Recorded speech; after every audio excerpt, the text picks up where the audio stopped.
تعلیمات غوث اعظم اور علم دین کی اشاعت۔ غوث الثقلین علیہ الرحمہ کی زندگی میں ایک نمایاں وصف یہ بھی ہے کہ آپ نے عمر کا اکثر حصہ علم دین میں صرف کیا۔ پہلے مختلف علاقوں کا سفر کر کے اکابر سے علم دین حاصل کرتے رہے اور پھر اس کی اشاعت فرماتے رہے۔ بغداد شریف میں قاضی مخرمی رحمۃ اللہ علیہ نے دینی علوم کی ترویج و اشاعت کے لیے ایک مدرسہ قائم فرمایا تھا۔ ان کے بعد غوث اعظم رحمۃ اللہ تعالی علیہ اس کے متولی بنے۔ جب آپ کا واعظ سننے اور فیض پانے والوں کی تعداد میں بے پناہ اضافہ ہوا تو آپ نے مدرسہ کی تعمیر نو اور توسیع کا فیصلہ کیا۔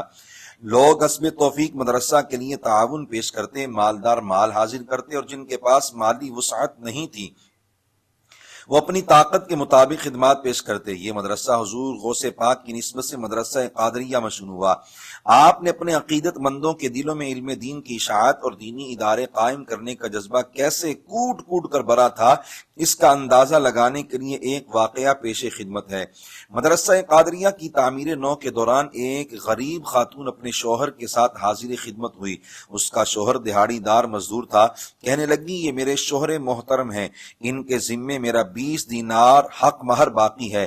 میں نے ان سے کہا کہ میں 10 دینار مہر اس شرط پر چھوڑتی ہوں کہ بقیہ 10 دینار کے مطابق آپ مدرسہ کی تعمیر میں مزدوری کریں گے۔ ہم دونوں اس بات پر راضی ہو گئے ہیں۔ اس خاتون نے اس حوالے سے تحریر بھی غوث اعظم علیہ الرحمہ کی خدمت میں پیش کی۔ آپ نے اس شخص کو مدرسہ کی خدمت پر لگا دیا۔ چونکہ آپ جانتے تھے کہ وہ غریب آدمی ہے، اس لیے اسے ایک دن مزدوری عنایت فرماتے اور ایک دن اجرت کے بغیر کام کرواتے، یعنی تاکہ اس کا گزر بسر بھی ہوتا رہے اور مدرسہ کی خدمت بھی۔ چنانچہ جب اس نے 5 دینار کے مطابق مزدوری کر لی تو آپ نے اسے جانے کی اجازت دی اور اس کی بیوی کے ساتھ ہونے والے معاہدے کی تحریر بھی اسے واپس فرما دی۔ غوث الثقلین علیہ الرحمہ نے 528 ہجری سے 561 ہجری تک تقریباً 33 سال خود دینی علوم کے اسباق پڑھائے۔ علم تفسیر، علم حدیث، علم فقہ، علم کلام اور اصول وغیرہ کے اسباق کی تدریس فرمایا کرتے تھے۔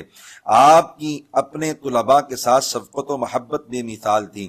شیخ ابن قدامہ حنبلی رحمہ کہتے ہیں، ہم محبوب سبحانی رحمۃ اللہ علیہ کی حیات مبارکہ کے آخری ایام میں پڑھنے کے لیے ان کے پاس حاضر ہوئے۔